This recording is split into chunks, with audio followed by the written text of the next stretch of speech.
축복의 아침입니다. 우리 아침 예배로 하나님 앞에 함께 나가겠습니다. 오늘은 사사기 11장 1절에서 11절까지의 말씀을 우리 함께 읽으시고 하나님 말씀을 나누겠습니다. 제11장. 길르앗 사람 입다는 큰 용사였으니 기생이 길르앗에게서 낳은 아들이었고 길르앗의 아내도 그의 아들들을 낳았더라. 그 아내의 아들들이 자라매 입다를 쫓아내며 그에게 이르되 너는 다른 여인의 자식이니 우리 아버지의 집에서 기업을 잊지 못하리라. 이에 입다가 그의 형제들을 피하여 돕 땅에 거주하매 잡류가 그에게로 모여와서 그와 함께 출입하였더라. 얼마 후에 암몬 자손이 이스라엘을 치려하니라. 암몬 자손이 이스라엘을 치려할 때에 길르앗 장로들이 입다를 데려오려고 돕 땅에 가서 입다에게 이르되 우리가 암몬 자손과 싸우려 하니 당신은 와서 우리의 장관이 되라. 너희가 전에 나를 미워하여 내 아버지 집에서 쫓아내지 아니하였느냐? 이제 너희가 환난을 당하였다고 어찌하여 내게 왔느냐? 이제 우리가 당신을 찾아온 것은 우리와 함께 가서 암몬 자손과 싸우게 하려 함이니 그리하면 당신이 우리 길르앗 모든 주민의 머리가 되리라. 너희가 나를 데리고 고향으로 돌아가서 암몬 자손과 싸우게 할 때 만일 여호와께서 그들을 내게 넘겨주시면 내가 과연 너희의 머리가 되겠느냐? 여호와는 우리 사이의 증인이시니 당신의 말대로 우리가 그렇게 행하리이다. 이에 입다가 길르앗 장로들과 함께 가니 백성이 그를 자기들의 머리와 장관을 삼은지라. 입다가 미스바에서 자기의 말을 다 여호와 앞에 아뢰니라. 오늘부터 새로운 사사인 입다에 대해서 살피는 날입니다. 참 흥미진진한 인물이면서 참 안타까움도 있는 인물이 바로 입다입니다. 왜 그러냐면 이 입다라는 사람은 거래의 대가입니다. 딜을 너무 잘한다는 거예요. 말씀에 보면 이 길르앗 장로들과 거래를 먼저 합니다. 그리고 또 암몬 왕과 협상을 해요. 적이죠. 저들은. 그리고 하나님과의 거래. 자, 이게 입다의 특징이었어요.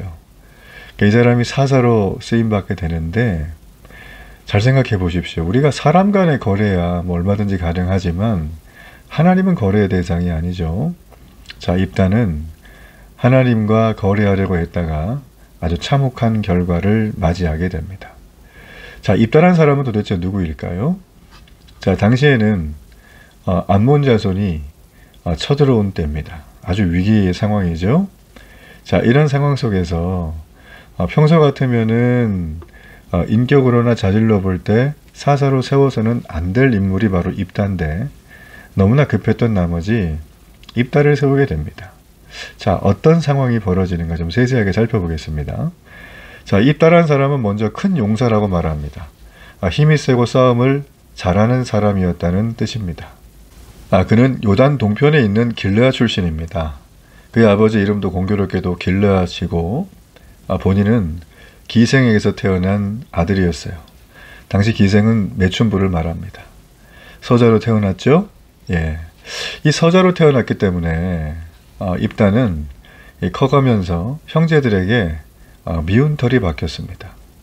그는 쫓겨나게 되고 결국 자기 고향에 머무르지 못하는 그런 안타까운 떠돌이 신세가 됩니다. 오늘 말씀에는 돕 땅에 거류한다고 되어 있습니다. 쫓겨나서 그 위치가 불분명해요. 근데 거기서 누구와 함께 지내냐면 잡류들, 즉 불량배들과 생활을 했다고 성경은 말해주고 있습니다. 자, 이걸 단순하게 말해 볼게요. 그는 태어나면서부터 환영받지 못하는 생명이었습니다. 불우한 환경에서 컸습니다. 큰 용사이긴 했지만 용사에 걸맞는 대접도 받아본 적이 없습니다. 쫓겨나고 불량배 노릇이나 하면서 하루하루 큰 소망도 낙도 없이 그냥 하루를 보냈던 사람이 바로 입다라는 사람입니다. 우리 주변에도 태어나면서부터 나는 흙수저야. 나는 내일에 대한 소망을 갖는 건 사치야. 내게 꿈이 뭐가 필요해. 난 오늘 사는 것만 해도 버거워. 이런 분들이 계시죠. 자, 입다가 바로 그런 사람이었다는 거예요. 자, 이런 출생의 아픔을 가지고 있는 입다. 자, 이런 삶에 더 이상 소망이라고 보이지 않는 그의 삶에 여명이 비춰오는 것 같은 상황이 발생합니다. 바로 4절과 5절에 보면 암몬이 이 길르앗에 쳐들어오게 된 겁니다. 다급해진 길르앗의 장로들은 입다를 내쫓을 때 방관하며 묵인했던 자신들의 행동은 뒤로하고 입다를 찾아갑니다.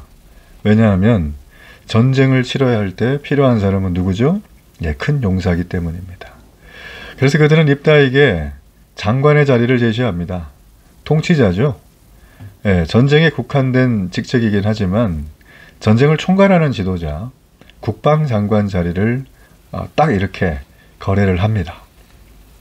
자, 지금 여기 보게 되어지면 이 길르앗 장로들이 이 전쟁이 갖는 진짜 본질, 이 속성을 이해를 하고 있나요? 이해를 못하고 있나요? 이해를 못하고 있죠. 지금 이 전쟁은 하나님이 암몬을 통하여 길르앗의 패역한 영적인 상태, 이걸 바로잡기 위함이에요. 근데 이 장로들은 그걸 모르고 있다라는 거죠. 여러분, 이 시대의 영적인 타락상이 얼마나 극에 달했는가는 우리가 읽어보면 알 수가 있습니다.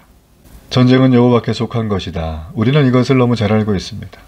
전쟁의 승리의 비결은 끝없는 군사력과 아주 막강한 무기, 이게 있다고 승리하는 게 아니라 군사력이 너무 형편없어도 승리를 주시는 분이 하나님이시라는 것에 대한 굳건한 믿음, 이 믿음으로 하나님과 간다면 전쟁은 승리할 수 있어요.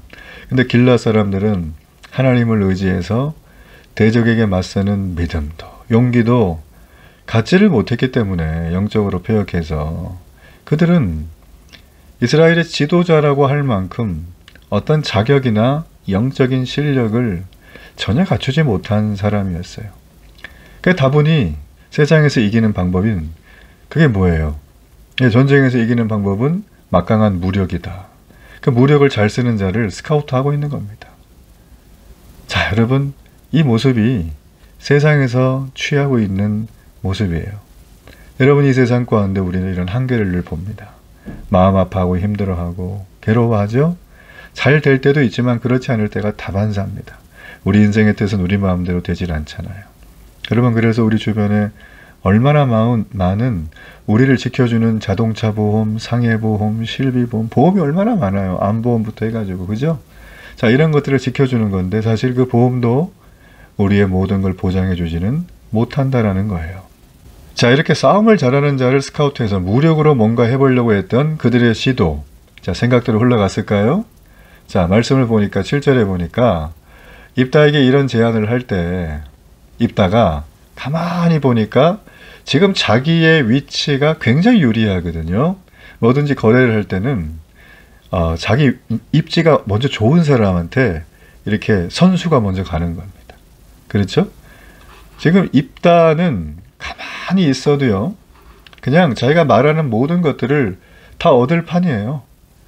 옛날에 눈물 나던 어린 시절, 이걸 다 만회할 수 있는 그런 상황입니다. 자, 그러면서 입다가 어린 시절 얘기를 꺼내요. 길르앗 사람들이 나를 고향에서 쫓아냈을 때 당신들은 뭐 했나? 이렇게 얘기를 하는 거죠. 명색이 어린한 사람이 이 어린아이가 쫓겨나고 있는데 도대체 나를 방어해주지 못하는 당신들은 무슨 사람들인가? 한마디로 말해서 성경은 좀 부드럽게 완화했지만 아마 굉장히 많은 불만과 분노를 표했을 거예요. 자, 그 이면에는 또 한 가지가 있죠. 지금 길르앗 장로들이 제시한 것보다 더 좋은 조건으로 내게 해달라. 이게 이제 입다의 압박이죠. 참 이 사람이 거래에 참 명수입니다. 자, 암몬과의 전쟁을 눈앞에 뒀죠. 너무나 다급하잖아요. 그러니까 어떻게 얘기하냐면 8절에 보면 모든 주민의 머리가 돼달라는 거예요. 이게 뭡니까?